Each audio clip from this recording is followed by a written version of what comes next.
Oh, no. Oh, yeah. I finished these fights. Give me a hell yeah. Top Rope Nation. Learn to love it. It's the best thing going today.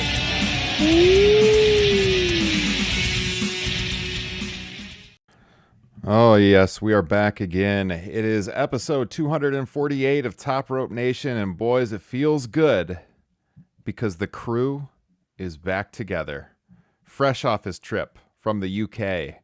Some might say he's back and better than ever. Mr. Kyle Ross, welcome back to Top Rope Nation, sir. So, what do you guys want to talk about? How was the trip, man? It's great, and look, there's a lot of hard feelings over there. Let's make sure we have our geographic lines drawn correctly. I was in Northern Ireland, technically part of the United Kingdom. I was also part in Dublin, which is Ireland proper. Yes, so, you were. Yeah, so there's so a lot of hard UK and not UK. Okay. Yeah, there was Euros, there was, I don't know what the hell there was doing, man. There was frickin' Brexit. I don't know what's going on over there. I was just drinking. So I heard you talk about it. You and Liam just did a bonus podcast the other day, Top Rope Nation Extra. We did. Patrons can check that out. 90 minutes. Awesome discussion. Thanks to Liam for doing that with you as well. That's Liam O'Rourke from the Squared Circle Gazette radio podcast. But, for our main feed listeners who may not hear the Patreon shows, any highlights you would like to share, Kyle, of your trip across the pond? No, it's just a lot of drinking with the wife. And, I said on the Patreon, I had terrible gas the entire trip. That's amazing. Is that what you're trying to get out of me? I didn't know if you would say it or not. I didn't know if you'd say it for the free horrible. feed here. Oh, it was horrible. My wife was looking to disown me by the second day. I mean, you told some great stories, though, of going to some pubs, that dated back to, the 1700s? Yeah. Sounds like right up my alley, man. I gotta. No, you would have liked it, yeah. Yeah, they looked like it. They had, the fire going in there and stuff. And because, you walk in, it's, freaking raining there all the time, so. And cold. Well, we are glad to have you back. Justin and I, we did a show, just us two, last week. It turned out really well, but it's never the same, Kyle, without you. Well, so looking forward to this. It's true, man. We got to keep inflating my ego, please. Say something. Justin, say something nice about me now.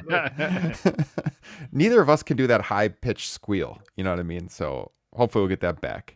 Farting on vacation? Justin Joint, how's your week going, man? Not too bad. Had one of those nights where you kind of question why you ever had kids. Because they turn into absolute demons for some reason.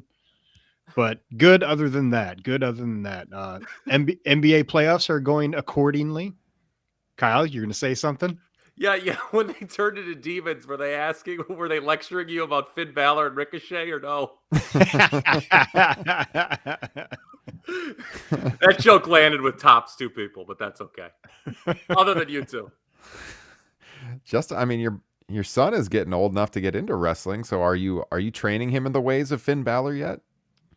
Not yet. It's pretty hit or miss. He has a Darby Allin figure that he likes, but the last few times I've thrown wrestling on, he hasn't really paid much attention to it. So I don't know, maybe another year or so.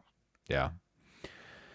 I am taking my oldest daughter to her first wrestling show in a few weeks. It's actually the weekend before we go to Double or Nothing. I am taking her to a WWE house show. Yes, indeed. So we'll see how that goes, but it'll be her first time live. So I am looking forward to that. Looking forward to this discussion tonight. We've got some good topics on the agenda, kind of a news-centric show this week, and we're going to, of course, hit on AEW's big announcement last night of the Super Show with New Japan Pro Wrestling in Chicago in June. Before we do, I see he's in the chat here. Alan Awesome.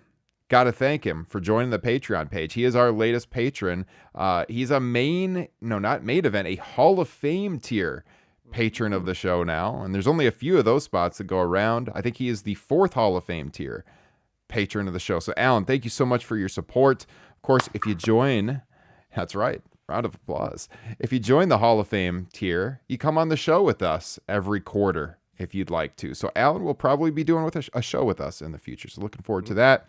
Guys, if you want to join the Patreon page, like I said, Top Rope Nation Extra with Kyle and Liam just dropped the other day. And then next week, a monthly edition of Top Rope Nation Classics coming. We will be reviewing WCW Spring Stampede 94. You can see Kyle is jacked for this one. Yes. Yeah, I started going through some notes, preliminary stuff, and I am psyched for this card, baby. It's going to be fun. One of the greatest WCW pay-per-views of all time. It has a very AEW feel to it, I think.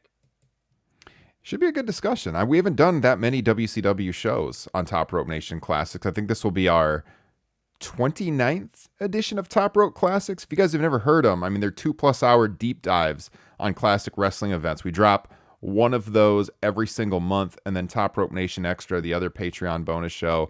Usually a couple of those per month as well. Also, got to mention this before we jump into the news tonight.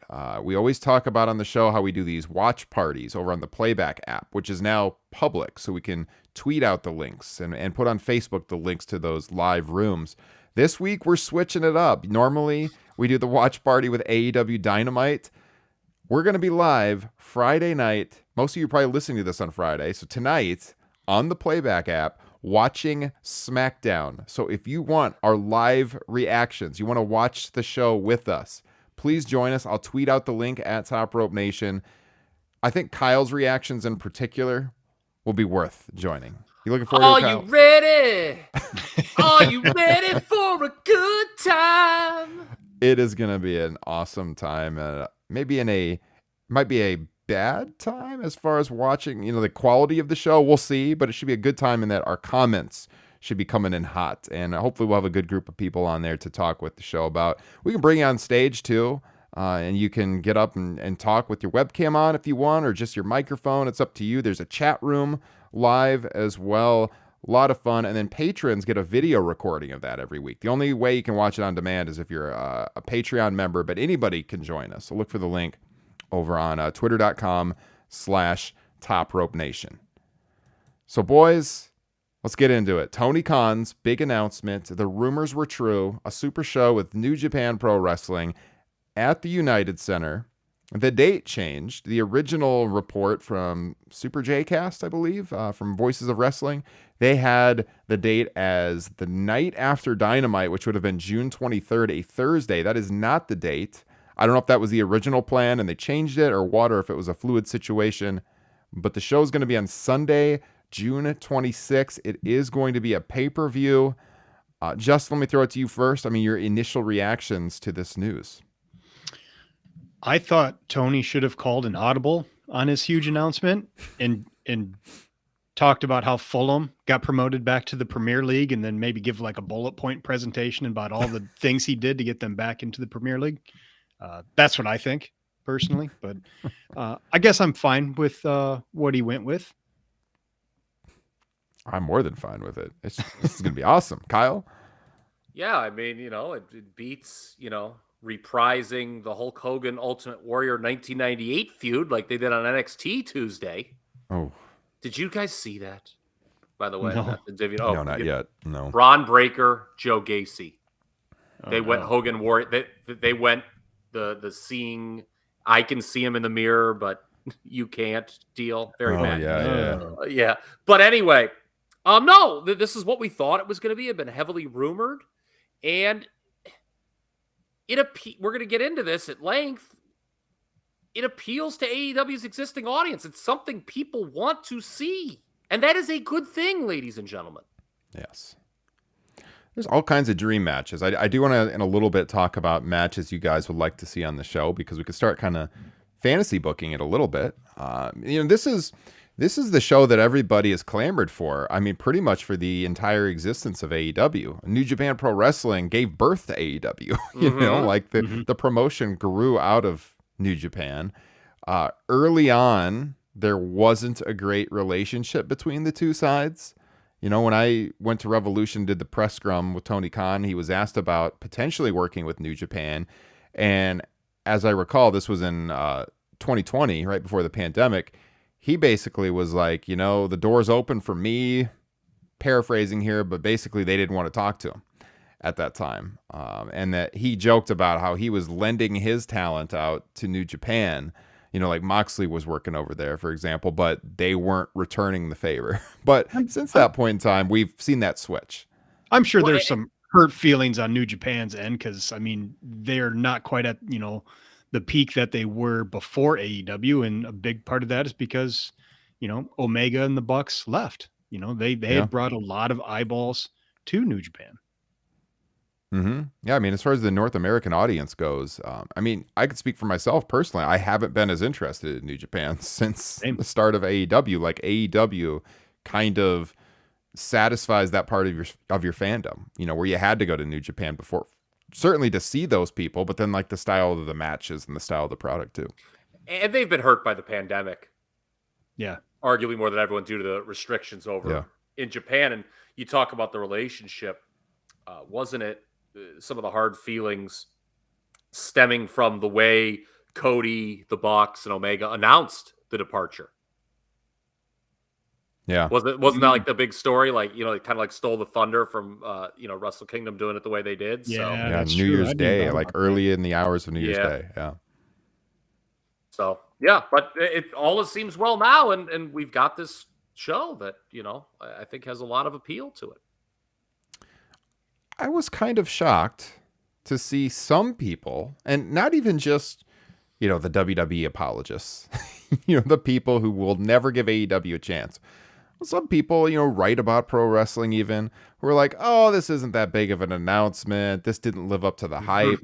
Dude, I don't know, man. I mean, outside of signing a big star, I don't know how this could not live up to the hype. I thought it absolutely lived up to the hype. I think this is what the fandom wants. That was a huge announcement. And so for me, Kyle, it's pretty hard to take anybody who covers professional wrestling serious if you didn't think that this was a huge announcement. Yeah. Okay, first of all, we'll go there, but let's just backtrack one bit. With the whole big picture of Tony Khan and his major announcements, I've seen online there's kind of a fatigue you see from some people. Oh, Tony Khan, a major announcement, one of these again? What do you want him to do?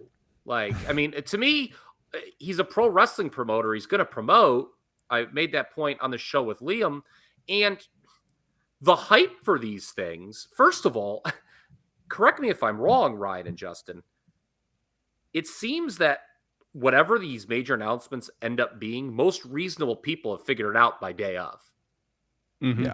Right? I mean, so if you've worked something up in your mind that's going to be something that's a letdown, it's kind of on you. Like, I mean, if you wake up on Wednesday and think Tony Khan's going to announce nuclear disarmament, I just, that's just not grounded in reality. Tony Khan met with Vladimir Putin last night, and the invasion is over. Yeah. And it's just been 2. It's not like he's doing this every week, Yeah. We made that point on the extra show. We said you don't want to get in the territory of, Tony Schiavone, Nitro. This is the biggest Nitro of all time. Felt like he was saying that every single week. Mm-hmm. Yeah. But I mean, what do you want? No announcements? Do you want the promotion not to try new things? I don't know. To me, it's something they've established. When Tony Khan has a major announcement, there's going to be something interesting. And now let's get to the bad faith actors, shall we? Because this is where this podcast is going to be fun. I mentioned, because there's been a lot of, who is this really a big deal? I mean, it only appeals to AEW's existing audience. Well, again, I'm going to say for the third time in 5 minutes, that's a good thing. This should be their third biggest show of the year. Probably. Yeah. I mean, beside Double or Nothing and All Out. All Out. Yeah. Yeah. And the idea that somehow appealing to your existing audience, or only appealing to your existing audience, is bad, is some of the most WWE pilled shit I ever done here. Man, keep in mind, WWE is a promotion that, while still more popular than AEW, there's no disputing that, they've been siphoning fans for 20 years, in large part. Why? Because they don't appeal to their existing fan base. I mean, now we're at a point where we know there's 1.5 million people who will watch, Vince McMahon jack off for 3 hours. I mean, we've reached that, and then one of the co-opted media, by the time we get to the third hour, like, I wonder if they're setting the stage for Linda returning by him doing this. I mean, that's where we're at with that group. But and WWE actually, to be fair, they're doing a pretty good job right now of appealing to its existing fan base. But yeah, for something to succeed, it needs to have an audience. And this has an audience. Take a look at CNN Plus, this disgraced endeavor. Okay, if you're paying attention to the news. CNN, cable news, that's a more mainstream thing than AEW and pro wrestling, right? There was no audience for CNN Plus. There's an audience for this AEW New Japan Super Show. It might be a niche audience, but it's a large enough niche audience to make it successful, which we'll get into. And for the record, WWE is a niche audience. Yeah. Ryan, Justin, it's a larger niche, again, than AEW, but it's a niche nonetheless. It's not like WWE is water cooler discussion at the office, right? Like, I work by myself from home, so I'm not a good example. But my guess, Ryan, all right, in the teacher's room, the daily discussion isn't Ukraine, NBA playoffs, Seth freaking Rollins. My guess that's not how it goes. Yeah. That's not how that goes, I guess. So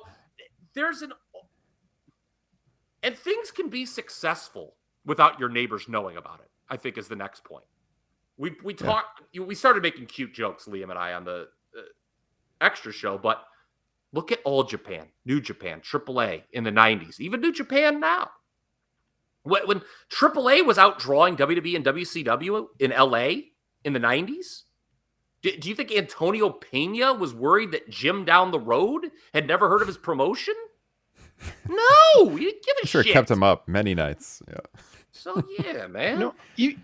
Even the argument that this is just for their existing fans doesn't make a lot of sense to me because, so they're putting Dynamite and Rampage on the New Japan network, right? They're going to start airing that on their streaming service. Yeah, New Japan World. Doesn't this pay-per-view, won't this maybe reach out to maybe just New Japan fans? Be like, hey, look at this big time deal. Maybe, get them more interested in AEW and bring in more fans, which is, they're not casual, but yeah, that's a good point, because the idea that every AEW fan watches New Japan and vice versa is not true. Yeah. Yeah. I've been told by at least one person. So this event is going to happen right after Dominion, which is typically New Japan's second biggest show of the year outside of Wrestle Kingdom. This is going to happen just a couple of weeks after that. And then the G1 starts in July, mid-July, runs through mid-August. That this should be leading to some AEW talent doing the G1.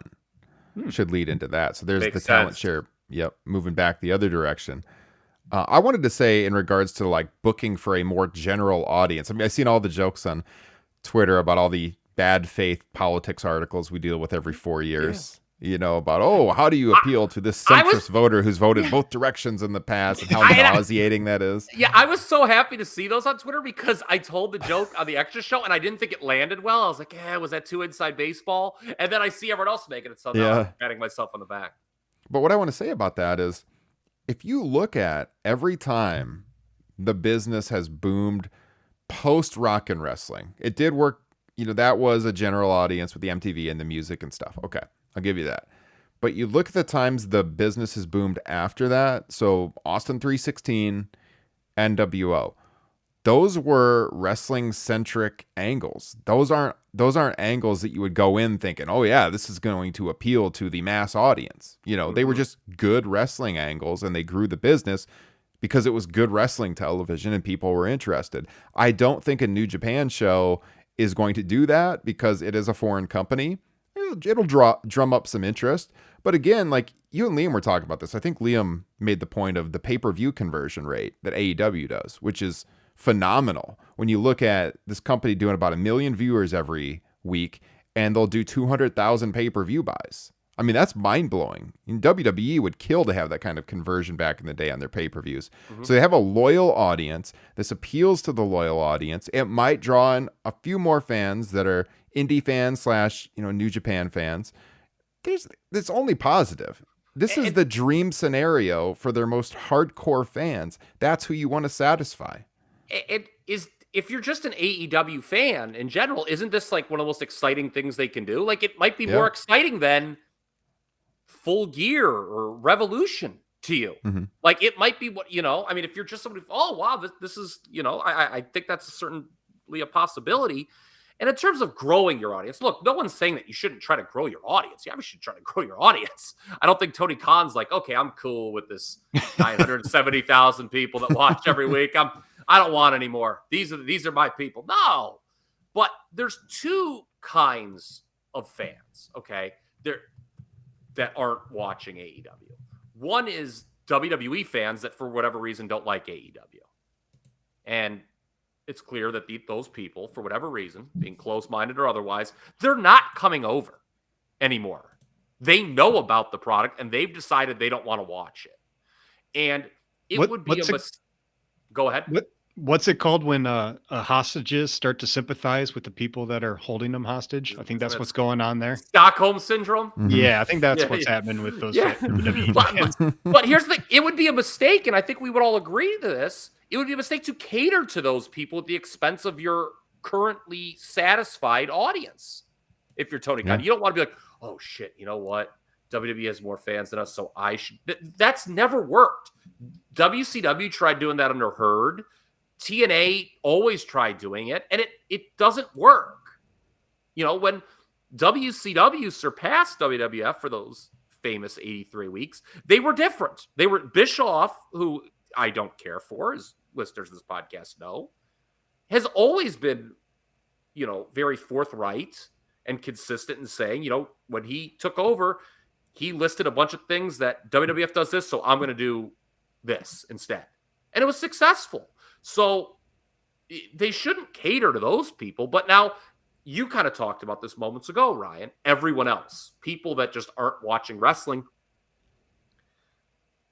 there's never a guarantee you can actually attract these people. You can't deliberately do something and say, okay, here's an angle, and my God, the dam is going to break. We are going to bring in 200,000 fans with this angle if we do it, guys. You can't do that. There's just no, okay, there's some things that you probably sit back and say, oh, fuck, this is pretty good. But you can't just create that. And the dam breaks, all those fans come, as you alluded to, Ryan, when you get a super hot product that the existing fan base is really excited about. Something like the NWO in Austin McMahon. When people are starting to be like, wow, this is getting real popular over here. What's going on? That's what attracts those people, not a specific angle. It's just the word of mouth and recognizing, hey, this is a popular thing. Yeah. Now, there's a lot going on. I mean, so you think of growing your audience. Yes, again, you want to grow your audience. It's not a general audience. It's never really been an interest in wrestling that's going to come back. The audience that you can attract are the people that used to watch wrestling, perhaps during the Monday Night War, when there was, 7-8 million more people watching professional wrestling on a weekly basis than there are right now. You might be able to get some of those people back. Mm-hmm. But the more just the general, they always use this term about, the casual fan doesn't exist. That's not a real thing with pro wrestling. As you said, it's a niche audience. So if you look at what WWE has been doing and all of their celebrity involvement, if any of that actually grew the audience, they wouldn't be hemorrhaging their audience. Because if you look, I just looked it up, 5 years ago this week, WWE was doing over 3 million viewers for Raw, and they're doing 1.5 now. They've lost 50% of their audience from 5 years ago. There is cord cutting and stuff, but still, I mean, you just go back. I mean, cord cutting does not explain the entire loss of WWE audience. Streaming services factor into television ratings too. I know some people maybe they don't watch cable at all and they catch stuff on YouTube, but still they've lost a sizable percentage of their audience over the last 5 to 10 years while reaching out to mainstream, bringing in the Bad Bunnies and, everybody else that they brought in celebrity wise. I mean, that hasn't grown their audience whatsoever, but if anything, maybe it's turned off their existing audience because they do that kind of thing too much to a fault. Yeah, it's funny. Tape machines who I know all three of us know he does good match reviews and stuff. He had a tweet. It's like, oh my God, my favorite rapper, Bad Bunny's coming to WWE. And now I'm going to watch their 9 hours of television every week in their monthly premium live event. They bring these people with like 100 million followers on Instagram and stuff, but like, it doesn't make a difference. You don't see any effect on the business whatsoever. Like I said, they're doing less viewers on all of their television shows every single year. And if any of that worked, you would see it moving the opposite direction. Can we talk about the most laughable point of this whole discussion now? Because this is what needs, because we can go in these weird directions and stuff, but it's really a waste of time because of this point. The most fascinating thing about all of this stupid discourse is that everyone, even the bad faith actors, are under the assumption that this show will sell out and sell out quickly. Yes. It will. I mean, it's... So please tell me, Justin Joint, how a show that appeals to an existing fan base and sells out quickly is somehow not successful. Please explain that to me. I don't understand. Now, fair is fair, and we're an objective podcast. Always have been, always will.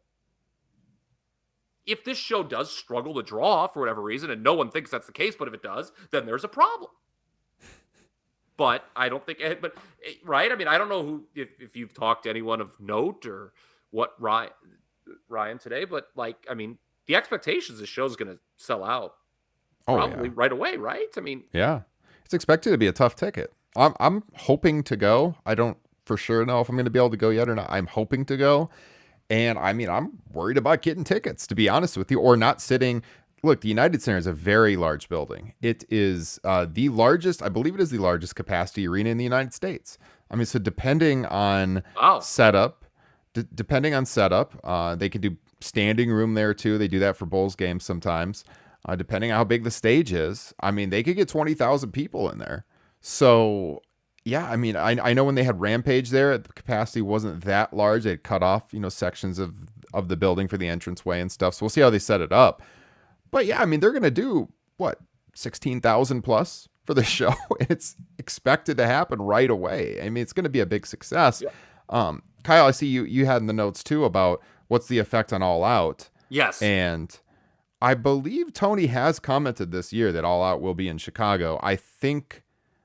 who was that the other day? I think, is it Ad-Free Shows, which, is Conrad's company, and they used to do StarCast and stuff. I think they've announced they're doing events in Chicago over Labor Day weekend already. Well, I saw that on Twitter. So if Conrad Thompson says he's going somewhere, then that's where the money is, apparently.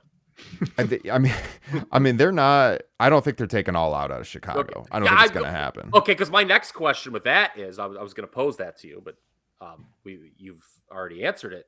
I guess the gun here. No. I'm glad you did. But I guess this question's irrelevant. I was going to say, taking Chicago, if you take All Out away from Chicago, would you have risked a Starrcade out of Greensboro situation? Remember Starrcade in '87? Mm-hmm. It's Meltzer wrote for years. The people of Greensboro never forgave the NWA for taking Starrcade away from them. So, but if they're not going to do it, then that's a silly question. I mean, obviously they could change the schedule, but I'm fairly certain I had seen Tony at some point this year comment that that's the tradition. And I think he'd even said they were going to continue doing it at the Now Arena, which I was hoping they wouldn't, because it's in the middle of nowhere and it's a small building and it's a tough ticket. They could definitely sell more tickets than that. They could run it at the United Center. They could run it at, I don't know if WWE has an exclusive, but if they could run the All-State, it's a little bit smaller than United Center, but it's closer to the city. So, I don't know. Justin, do you think they should ever move All Out from Chicago? I mean, if they keep selling it like they do, keep selling out, then I don't see why they should. It'd be nice if they keep growing, to the point where maybe they need a big stadium show. If the Bears could hurry up and build something new, that'd be nice. But that's the only way I'd see them ever taking it somewhere else, is if they have the ability to sell out that big of a show. But Chicago wouldn't be able to provide that. No. Yeah, there was some speculation about that for this show. I did see some sites running with this narrative that it was going to be a stadium show, and from the person I talked to, that was never under discussion. It was always going to be at the United Center. That would have been a difficult pull to, on short notice, sell out a stadium. Yeah. I think Wrigley actually was open that week. I looked up the calendar. Soldier Field even bigger. Like, that's not going to happen on short notice. And an event like this, I don't know if it would have been the right time. Probably not. But yeah, I was told it was always the United Center. I think I wrote an article last week on SE Scoops about United Center was the plan. So yeah, it's going to sell out. It's going to be huge. It lived up to my expectations. I was hoping that would be it. It kind of leaked that was definitely the case. And, then after I had confirmation from some people, I was excited about it. I'm very excited to hopefully go. I don't know if I can rope Kyle Ross into going to Chicago again, but it'd be great to get the crew together. Mm-hmm. We'll see. That's in the midst of a very hectic summer travel schedule for yours truly. I've loaded up after 2 years of no travel. We were not shy about the vacations. By the way, it's interesting that I made the Starcade reference. Where did they move when they took it away from Greensboro? Where did they put it? Chicago. Mm-hmm. So that's kind of an interesting connection there, I guess. But what did you guys think about the announcement itself on Dynamite? I thought it was a little clumsy. Tony is so freaking goofy, man. Like, I'm not wearing that. He's wearing that jacket. It's New Japan. They're treating it totally professional. And then, Tony looks like he's ready for a night on the town. And then you have Adam Cole, Bay, and Jay White interrupt it and kind of cut promos. I didn't really like that. Yeah, it was a clumsy way to introduce this Bullet Club versus Undisputed Elite angle, which it looks to be a possible headliner for that show. Yeah. Mm-hmm. My thought was Adam Cole, do you think he was just able to deliver the announcement more professionally than Tony would have been? I thought Cole, here's a guy, he's a performer on the show, but I thought he was a total pro laying out the announcement, and I'm thinking to myself, I'm like, God, would Tony have been able to do it that well? Yeah, I mean, it was a nice touch to have the New Japan president there. Mm-hmm. I like that. That was a cool surprise. It was a little awkward how it was interrupted, but I thought like you did, Kyle, that maybe Tony wasn't confident about his performance abilities in this situation, so that's why they did that. But yeah, it's going to tie into the show for sure. Yeah, I think so. And you mentioned maybe some AEW guys going over and working the G1. Here's another reason you do this. Bryan Danielson, when he signed, wasn't the talk that an ability to work New Japan one of the reasons he signed with AEW? Mm-hmm. That alone justifies doing shows like this because it was a reason you got Bryan Danielson. Yeah. Does Kenny get the Omega Blackpool Combat Club to go worldwide? Yeah. There you go. Does Kenny Omega return in time for this show? Boy, I hope so. Yeah, I'm hoping so. He's going to feel a lot of pressure. At Double or Nothing. Yeah, he's going to feel a lot of pressure. You think only he knows how he's. Well, I'm sure some others around him know how he's doing, but my guess is, a show he's going to feel a lot of pressure to want to come back and work this show. But probably more so than Double or Nothing.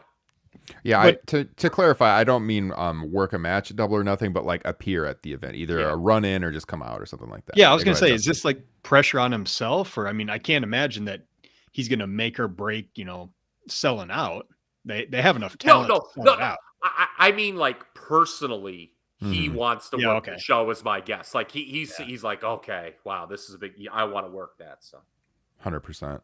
What do you headline with? I guess I don't know the answer to that. I mean, gut reaction is Punk has to headline with some kind of dream match, and then that's going to factor in our discussion about Double or Nothing, and does Punk go over there so he comes into the show as the world champion, and then do you do a world champion versus world champion match with Okada? Punk's been teasing Okada on his social media. Yeah, he has been. And then politically, how do you get out of that? Are we going to have Rick Knox and Red Shoes each take a 3 count? That's why you can't do that. There's just no good way out of that one. Knox. Then does that mean Punk doesn't win the title at Double or Nothing and they still do the match with Okada? It's going to be really interesting. Red Shoes will have seen Punk throw Okada over the top rope, but David Manning will run in for old time's sake and count to 3. I mean, even if they do the stuff with they lean to with Cole and everything and Jay White, I think Punk's got to be in the main event. I think that would be the semi-main. Yeah. Mm-hmm. So, we'll see. But dream matches then? I mean, we're kind of getting at that there with, to me, I know people have been talking, and I even see it in the chat here, people throwing out Kenta versus Punk, GTS versus GTS, and Kenta threw out the challenge on Twitter. How do you guys feel about that match? I think Punk needs to work something bigger, no offense. I know Kenta would love that situation, but he's working an angle there. I think that's a Dynamite main event more than a pay-per-view. I 100% agree. That doesn't do it for me for this show at all. I got to see him work Okada. If that's my number one. I mean, there's obviously other options. More so, you'd rather see that than Okada and Danielson? I'd like to see Danielson potentially work Zack Sabre Jr., maybe Tanahashi. But to me, Okada and Punk is the match I want to see right now. Yeah, I would have said Punk and Tanahashi and then do Okada and Danielson. Although I definitely, at some point in my life, need to see Zack Sabre Jr. versus Danielson. Totally agree. Mm-hmm. Yeah. What about you, Kyle? I don't know. I feel like you're right. The political ramifications have to factor in. You can't do like a double pin or something where neither. I don't know. Punk Okada, because they teased it. I mean, that does seem like the biggest match you could do. But at the same time, here's something to consider. It's the first time they're doing this. You mentioned, I think, Ryan, or am I dreaming this? That this could be a regular, like an annual occurrence. They do something with New Japan. Yeah.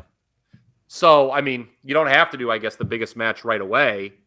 Yeah, I don't know. Punk Okada really does stand out to me. Mm-hmm. I was seeing some other people throw stuff out there today, and all of it seemed okay.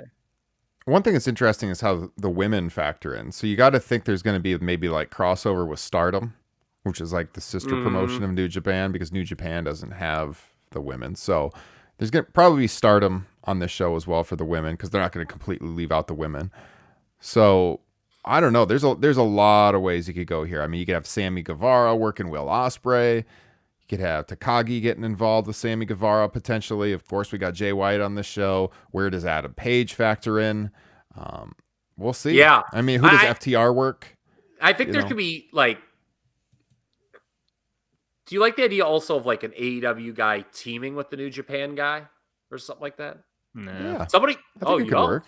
Okay. I like that, because it's like it's a tag team you wouldn't normally see any other time in the year. I like that. Yeah. So, but is this just going to be like a bunch of dream matches with kind of no real stakes, or are we going to need some like actual title matches in there, or qualifiers for G1? Or, I mean, it can't just kind of feel like a exhibition show. Yeah, G1 for sure. I think we'll have. I think the rest of the show is going to be built up as dream matches that you can only see one night of the year. But I do think there'll be qualifiers for the G1 or some tie-in with the G1 for sure. That's what I've heard. Yeah, I mean, okay, I see what you're saying. You don't want these matches just to exist in a vacuum, and then it's like, well, I don't know. I mean, I think if you want to keep the relationship going, you do run some sort of angle. What that is, I don't know offhand. It's hard to do it, though, at the same time, because I don't want them to do this all the time. I want it to stay like a special deal. So if you're only going to run one show a year, do a few tie-ins here and there, like how the New Japan talent has worked Dynamite, and, you know, do the G1 involvement. Well, that's what I'm saying.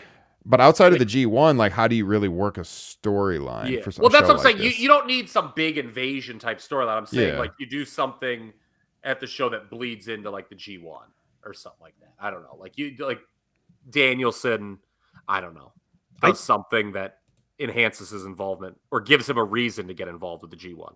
You know, as far as this being like an once a year occurrence, I think this first one's going to be the only one that truly feels special, because as this relationship grows, I mean, you don't think we're going to keep getting guys jumping back and forth, you know, especially with, you know, I'd assume Moxley and Danielson will both be in the G1. We're going to see a bunch of these, you know, quote unquote dream matches through the course of the year. So, you know, come around next year to another AEW New Japan show, and we'll probably have already seen a lot of the matchups. That's a good point. Yeah. After a while, the well will run dry. So it's a little difficult though, just because of the distance we're talking about between the promotions and the schedules. You know, like whoever works the G1, They're going to be off AEW television for a month. So most likely, I doubt they're going to be traveling back and forth. So insert joke here about being off AEW TV for a month. Yeah, I mean, it's gonna if you have an absolute tippy top star though, someone who does appear on the show every single week, it will be a commitment to be off for a few weeks. But yeah, I don't know. There's challenges, but it's very exciting for sure. I think Tim mentioned in the chat like one night stand. I agree. You know, like you don't have the huge storylines going in. You know, you had like the cash in situation with RVD and stuff, but overall, they're just special matches for one night. Hopefully, no one beats the shit out of Blue Meanie this time. Jesse in the chat. We are living in a world where Punk will go from his couch 7 years removed from being an active competitor to likely wrestling Okada at the United Center. Not on my 2022 bingo card. No kidding. Well said. Yeah. Wild. Good take. Should we transition to Kyle? You had some thoughts from Dynamite you wanted to discuss? Yeah, let's blow through this. Maybe I could do this in Excalibur-like fashion. It's like Ryan doing the old ad reads or get those plugs in. Subscribe. By the way, I didn't even do that tonight. Please subscribe to our channels. Subscribe to the YouTube channel. Subscribe to the podcast feeds. Okay, go ahead, Kyle. All right, so let's talk about Punk. I thought Punk and Dustin was very good. I don't know about you guys. I saw some people describe it as a PWO message board dream match. That made me laugh. It very much was. Credit to those guys for getting the crowd to bite on a few near falls on Punk, because the idea of him losing to Dustin Rhodes in 2022 seems quite ludicrous. Yeah. So like the fact that somebody would be like, oh my, like, you know, would actually buy into that is a testament to the work. But not only that, but a testament to how beloved Dustin Rhodes is. Yes, yeah. Good point. Very good point.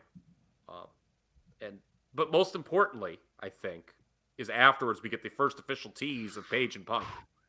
You know, I mean, Punk had been doing the, you know, discount, you know, as Jim Ross said, the not discount double check, but whatever, the just, you know, the belt motion.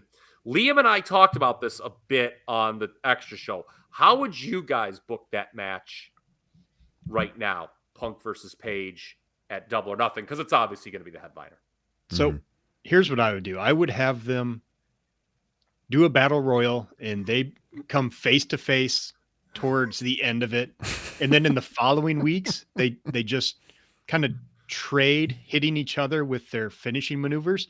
And the week before the pay-per-view, you put out a video package to Limp Bizkit's My Way with those two. That's what I would do. Okay. I thought you were going Rumble 90 at first when he started going into it. It's like, oh, okay, I see where he's going. That works too. That's good. No, seriously though, I don't know if they could play into it, but I think a lot of people have been a little disappointed with Hangman's title run. And if you can play into that where maybe Hangman doesn't feel like he's been getting the respect he deserves, he's barely on Dynamite, you know, when he is just for a few minutes. And even though he's out here putting on these classic matches. I'm not on the collector's cups. That'd be a good shout out back to the pipe bomb. But, you know, in his mind, the way to get that respect, and he was the one who came out after Punk's match is, hey, I got to beat Punk to get the respect I deserve as champion. Yeah, I like that. Who wins? Punk. Yeah. I agree. I would have Punk win. I think, the dynamics can be difficult with them both being baby faces. I mean, you kind of hinted at it, Justin. Do you consider turning Paige? No. What do you think, Kyle? No. Or go ahead. Finish your thought, Justin. Sorry. No, I don't think the fans are in any way, shape, or form ready to boo Hangman Page. It's not that Paige is doing a bad job. It's that his title win and ascent coincided with the biggest possible thing that AEW could have done, which was bringing CM Punk. And it's just, it was the time. I think Punk wins here, and then down the line, towards the end of Punk's run, maybe he's a heel at that point, and he puts Paige back over. I think if you're thinking long term, that's the strategy if you're Tony Khan. That's my only big question mark with this is I think he got to go Punk. The fear with Paige winning is the fans turning on him because they want to see Punk win so badly. And what do you do with Punk? Yeah, but then like Punk's title reign, my first assumption was, well, that's going to end with MJF getting his first title run. So I don't know. I have a tough time seeing Hangman being the one to get it back, as much as I'd love to see that, especially against a heel Punk. Well, I'm not even necessarily saying he's the one who ends that run. Like, I'm just down the line. Maybe it's not. Okay. Maybe it's not even a title match at that time. Maybe Hangman just beats him in a one-on-one. But I do think if you're putting Punk over Paige at Double or Nothing, which we all agree is probably going to happen, Punk has to do the honors back. Or, I mean, if Hangman just struggled, then maybe you don't have to. But I don't know. I think that's something you'd want to keep in your back pocket. Yeah, I agree. Again, on Punk winning, I feel like he feels like the biggest thing on the show every week. Yes. He's still getting massive reactions. I mean, he's been back several months now, and the time is now. Like, this guy doesn't have years and years left on his career. He doesn't want to wrestle that long, so you can't keep putting it off. You got to strike while the iron's hot. Adam Page is going to be wrestling for a long time, knock on wood. You can always run it back with him. But with Punk, who knows what the future holds? I would go to him right now. I probably wouldn't turn Paige either. I just brought it up because it seems like, I think you could rationalize it because there is room at the top of the card for a top heel in that kind of world title level picture. Because don't you think when Kenny comes back, he's going to get cheered? Yes.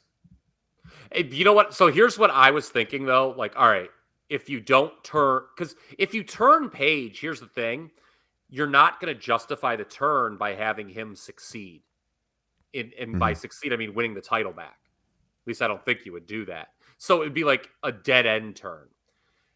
And it's very funny what you just brought up with Omega. I agree with you. He'll be cheered when he comes back, for sure.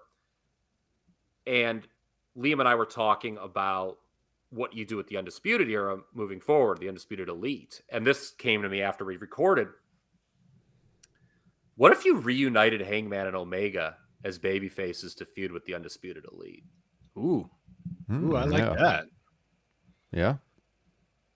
It's because, I don't know. I think that's something they might do. I do like Tim's comment here about a win over Punk would help him really legitimize Paige as a main eventer. And that does have me thinking, does a loss to Punk kind of hurt him at all? I mean, he's had some big wins, though. Yeah, I mean, here's the thing, okay? Because people are going to, like, there's the argument that, well, you should just go on to Punk right away. I don't necessarily agree with that because you just didn't know. You know, I think Punk wasn't confident yet in his abilities. He's working off 7 years of ring rust, remember? And it's not, you know, the people who want to just like throw this Adam Page title run on the scrap heap of life, to me, are out to lunch. This is a guy who, as world champion, was able to decisively beat Bryan Danielson, beat Adam Cole twice. To me, the story is not that this guy's some failure. Here's two guys fresh off WWE television. Apparently, they can't cut it where the big boys play. Ooh. Yeah. You know, so, I mean, I think Page's run has been very good. It's just Punk is the big, like you said, Ryan, he's the biggest thing on the show, and he should be the champion right now. Yeah. For the record, I 1000% agree with you. I have actually loved Hangman's title run. It's just, you hear the chatter that it's been a disappointment to some. And again, people could check this out on that extra show, to plug it one last time.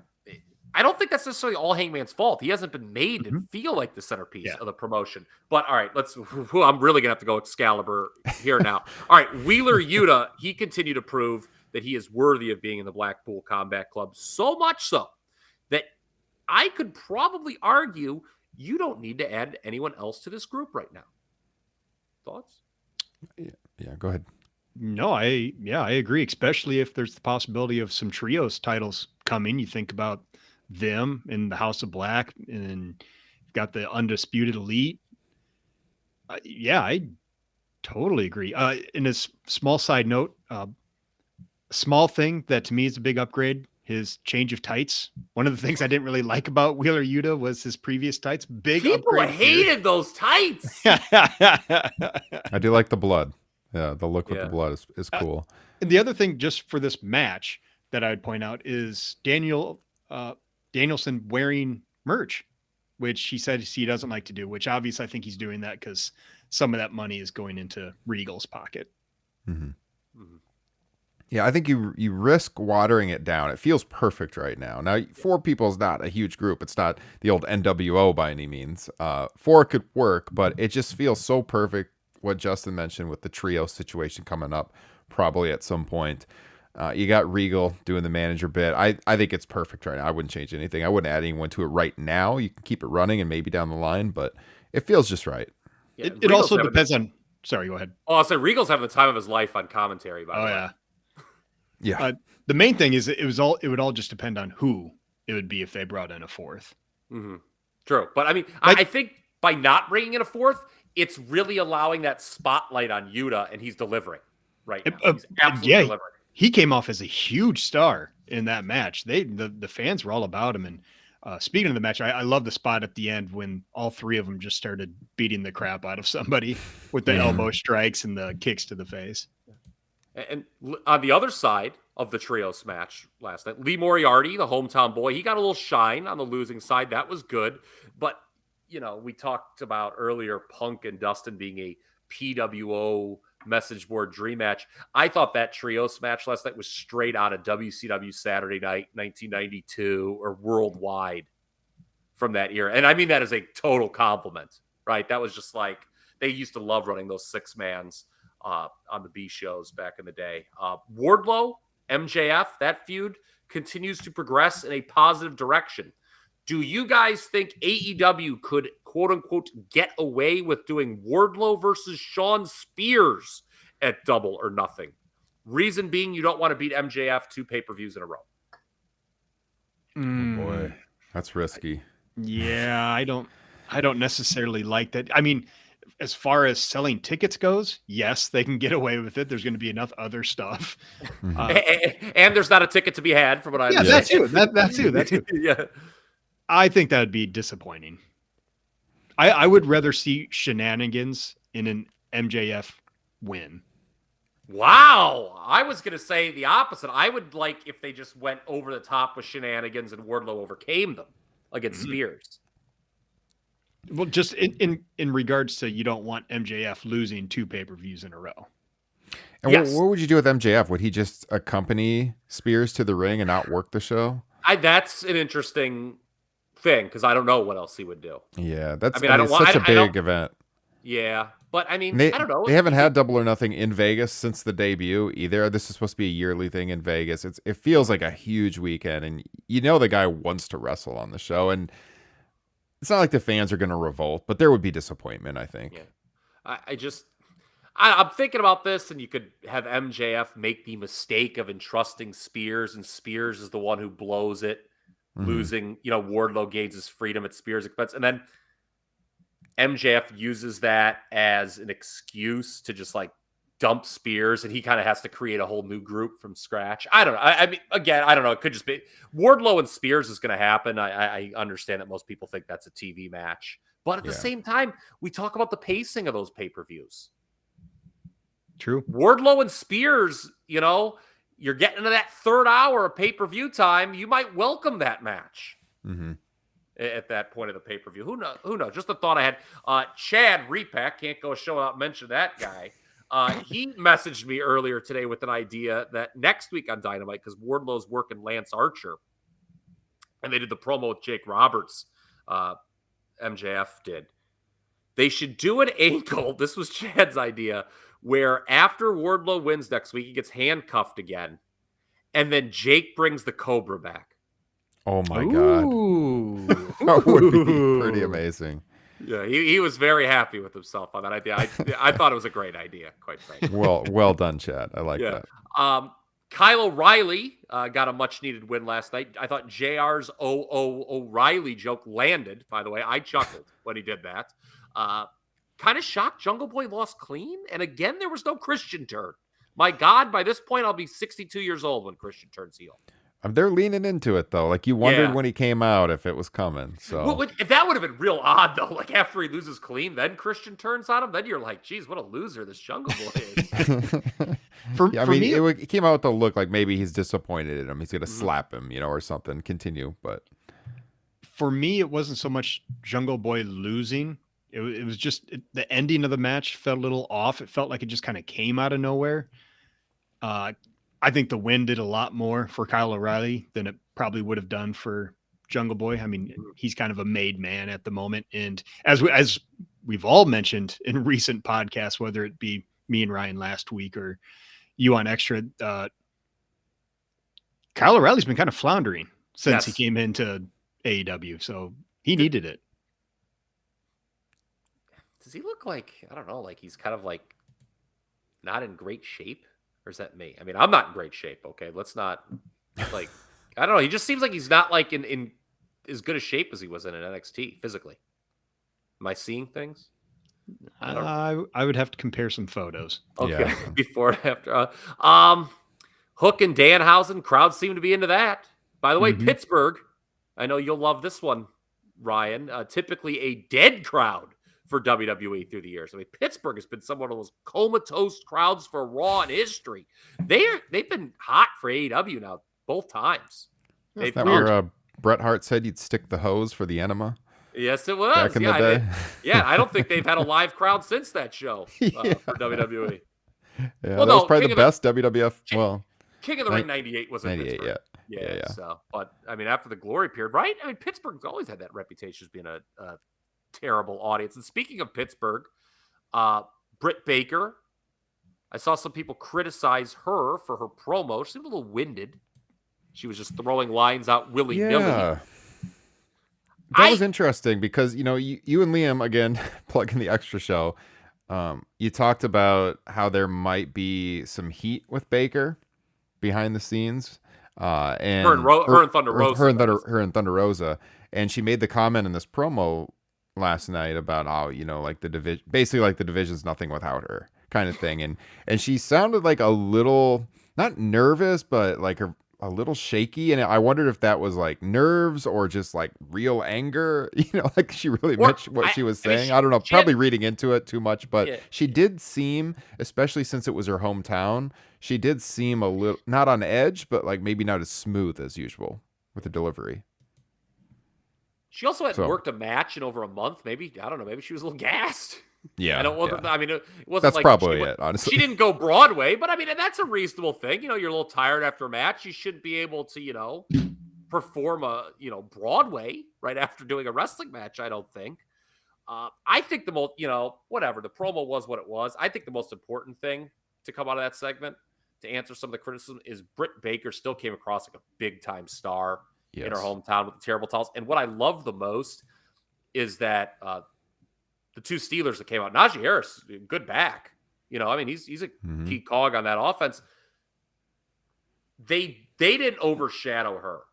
In WWE, you would have had the announcers like, opining for like Franco Harris to descend from the heavens or something, right? Yes. Here, they were the background. She was the foreground.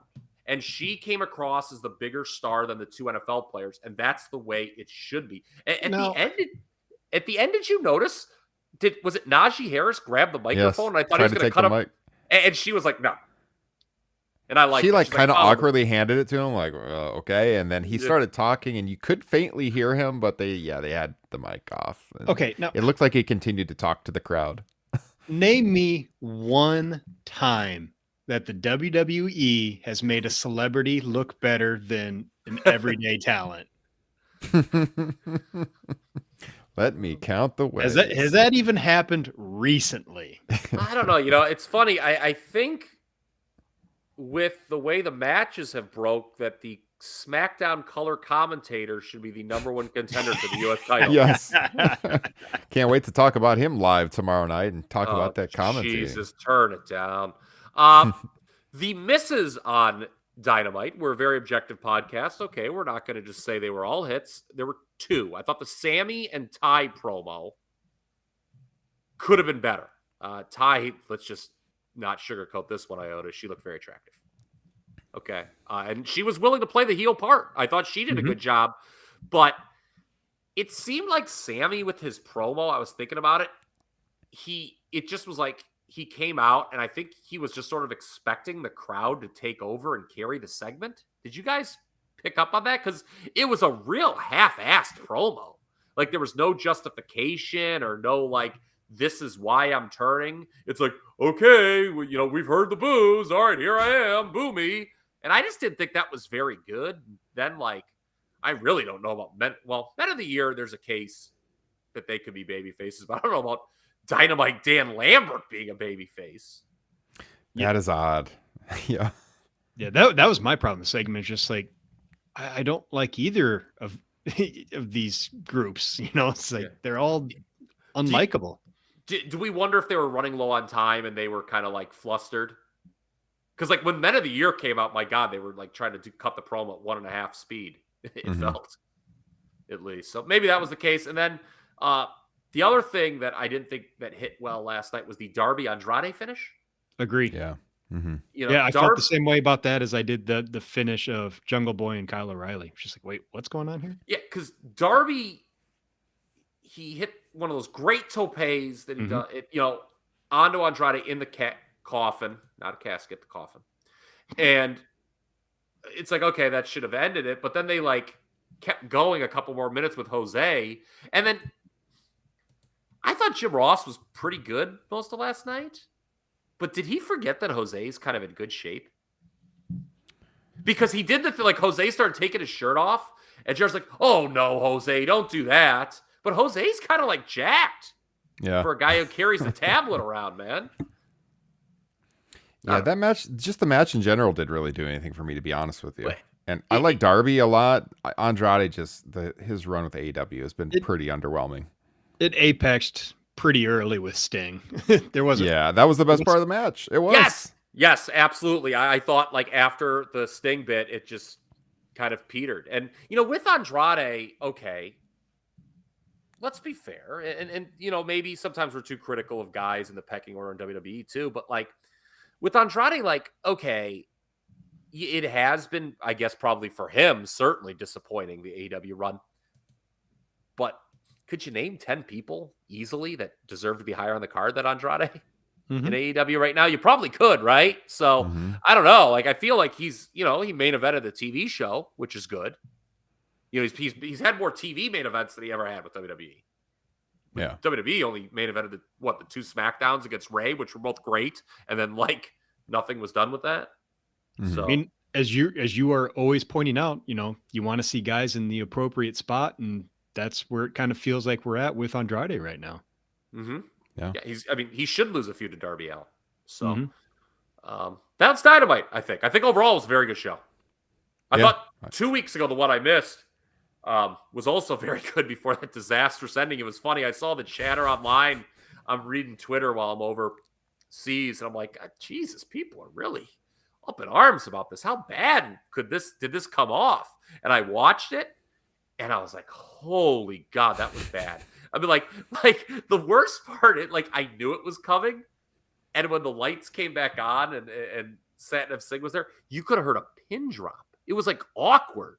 I don't necessarily think it was bad. It was just so awkward how just silent the crowd was. And then the booing. That's the question I posed to Ryan last week on the pod, and I'll pose it to you here now.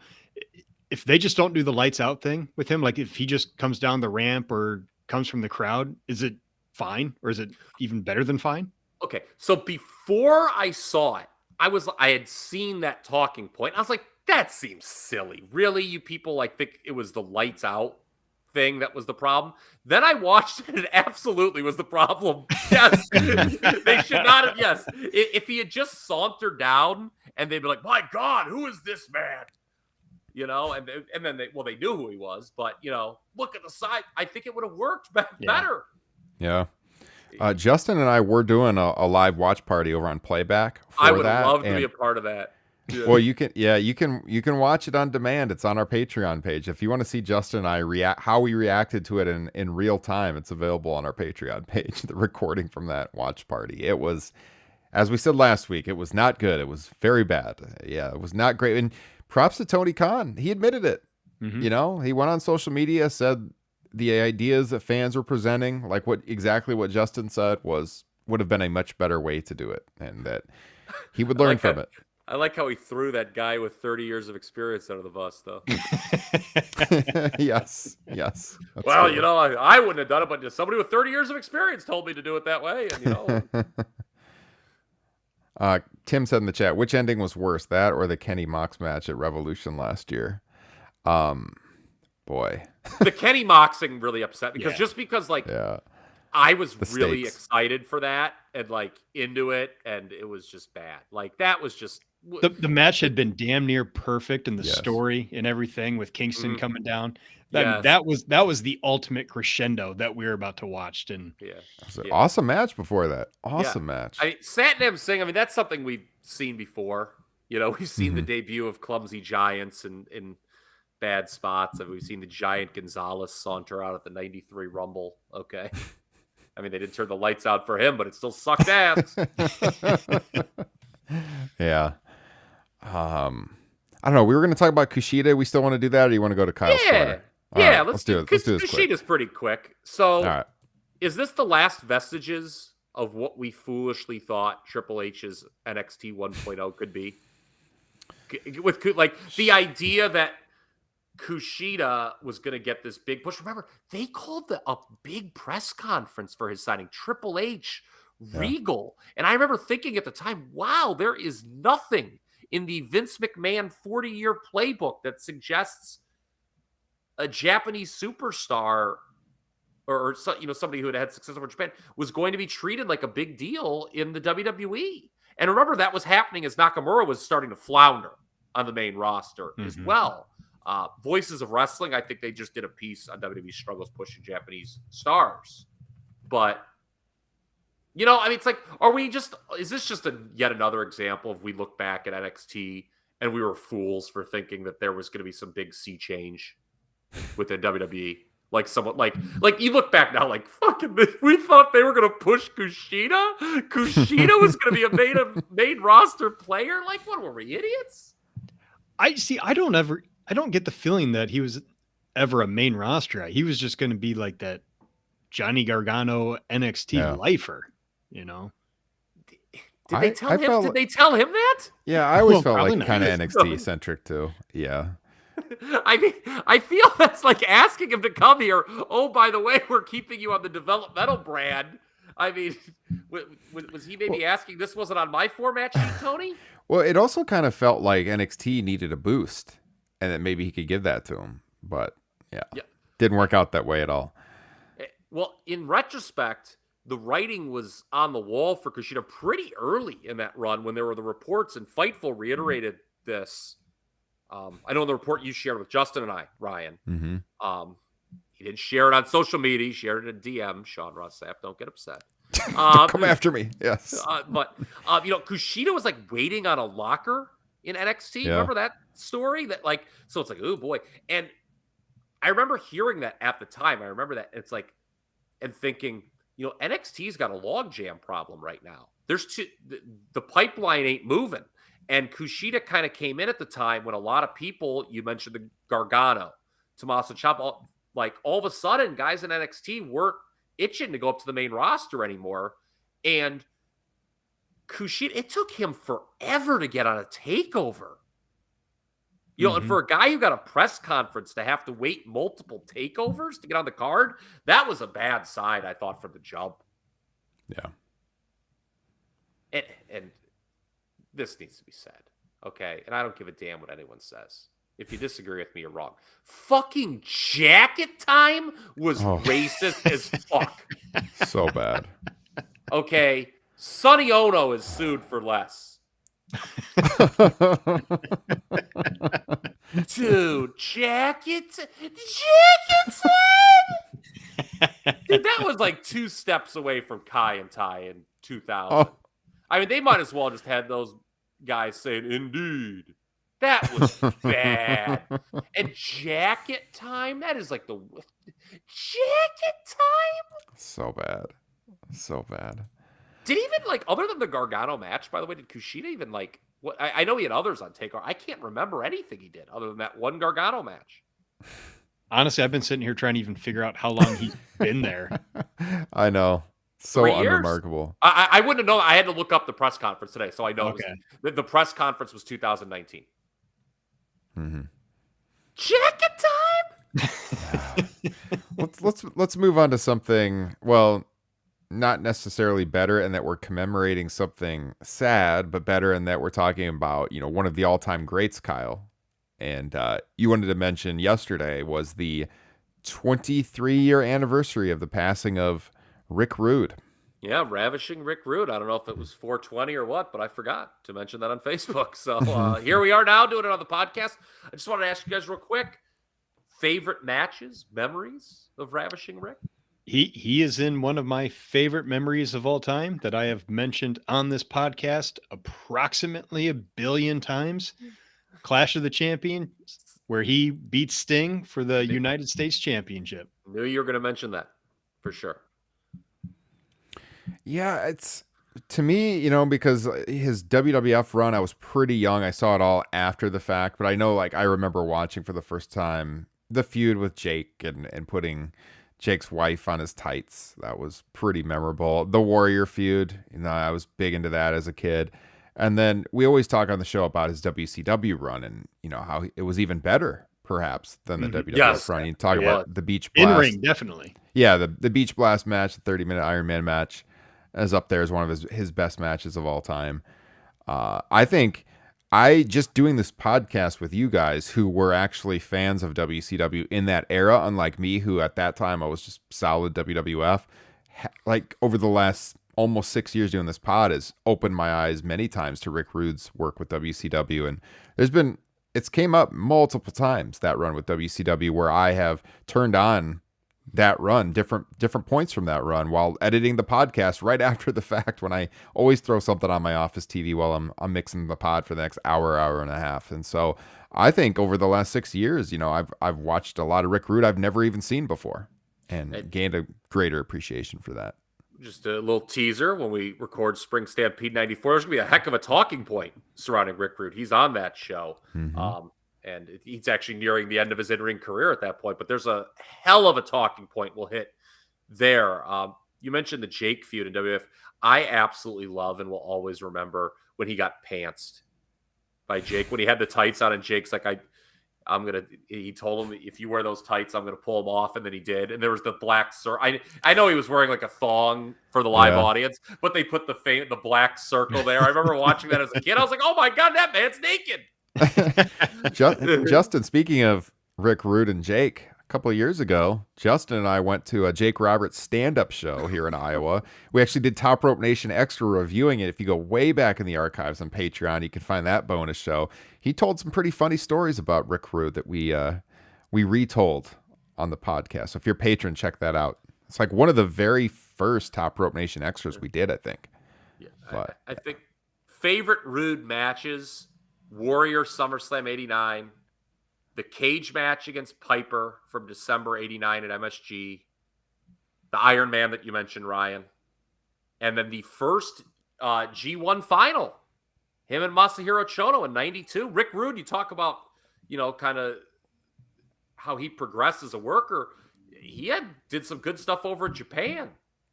Yeah. As well. The match against Sting, where he suffered the career-ending injury, is said to be one of his best as well over there.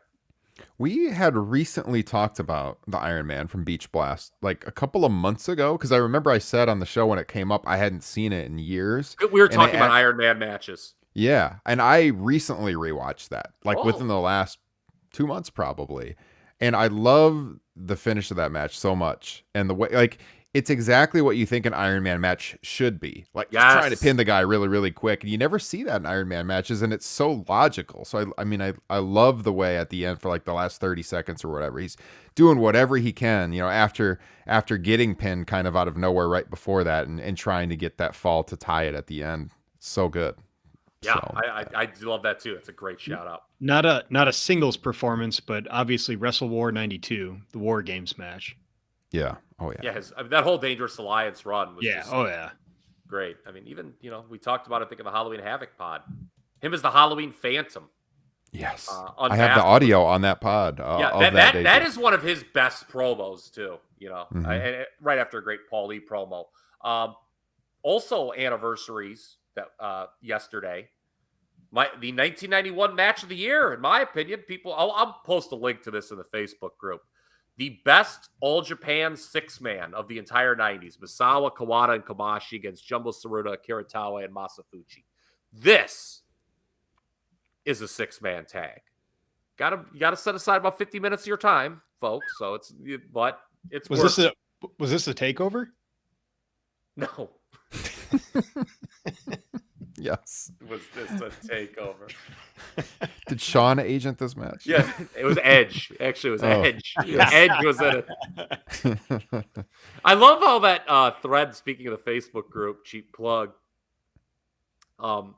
it started with, I think it was Jesse, actually, posting the FTR match that's going to take place next week on Dynamite in the Owen Cup.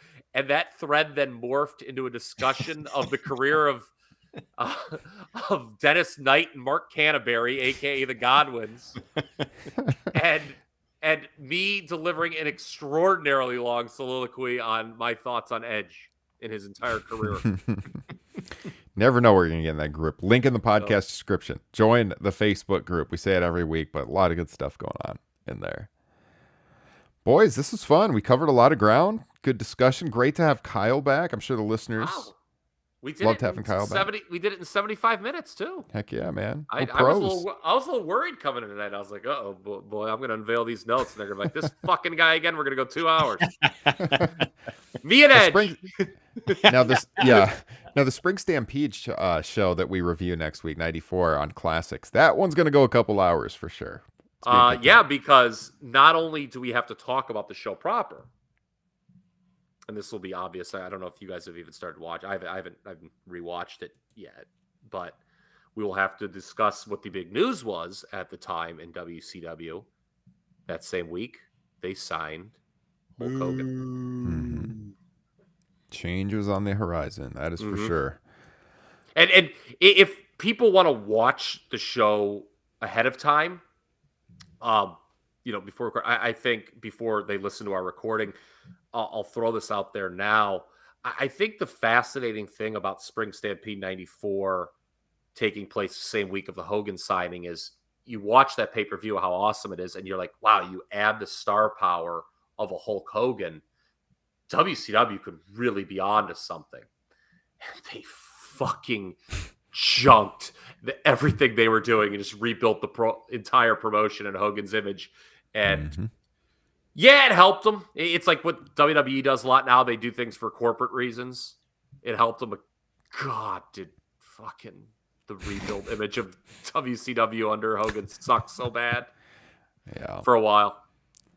Yeah, if you're a patron, watching in advance, and then when you listen to our review, it'll make it more relevant to you. And as I said earlier in the show, if you're not a patron, 2 great bonus podcasts here over the next 2 weeks. One already dropped, that one coming next week. 75 shows in the archives the minute you sign up, plus the exclusive video recordings of those playback watch parties we do usually 3 times a week.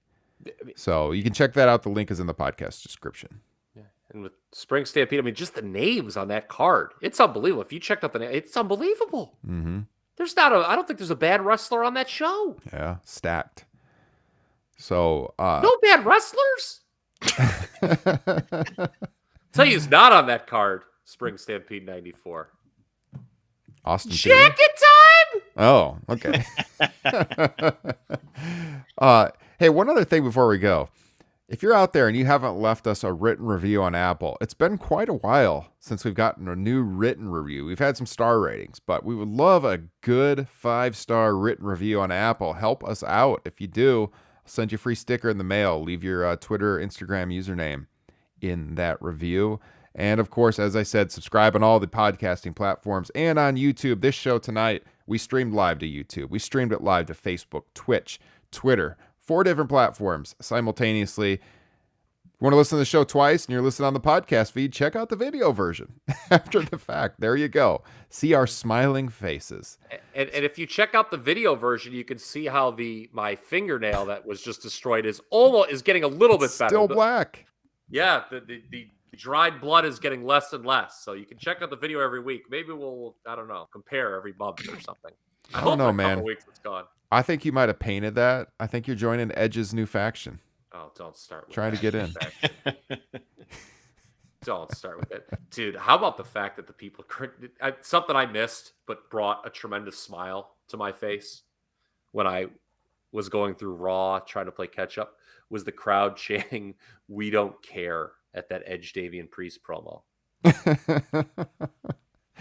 Hey, man, they're still smart. Apparently, there were still a few decent people in that building. Now we know where you really went on your trip. Yes. All right, guys, this has been fun. We're going to head into the weekend. This has been episode 248 of Top Rope Nation. Appreciate your support. Take care. Have a great weekend.